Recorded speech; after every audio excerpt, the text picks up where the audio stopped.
గత సంవత్సరం ఆగస్టు 31న బుడమేరు పొంగటం మొదలుపెట్టింది.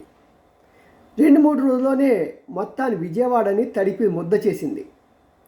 ఎంతో ఆస్తి నష్టం, కొంత ప్రాణ నష్టం, ఇలాగా తట్టుకోలేని ప్రజలు కకావికలైపోయారు.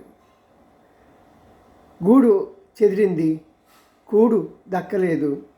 అలాంటి సమయంలో ఓకే, చంద్రబాబు గారు అక్కడ ఉండి పనిచేశారు, చాలా బాగుంది. ఆయనకి అది అలవాటే. ఎందుకంటే హుదూద్ తుఫాన్ వచ్చినప్పుడు వైజాగ్లో ఉండి అక్కడ పని చేయించాడు, బేష్. అలాగే ఇక్కడ బుడమేరు వచ్చినప్పుడు ఇక్కడే ఉండి పని చేయించాడు, బేష్. కానీ నేను చంద్రబాబు గారికి సూటి ప్రశ్న వేస్తున్నా. గత సంవత్సరం ఆగస్టు 31న మీరు బుడమేరు పొంగిన సంగతి తెలుసు, దానికి గల కారణాలు మీకు తెలుసు, అక్కడ ఆక్రమణదారులను తొలగించాలన్న సంగతి మీకు తెలుసు.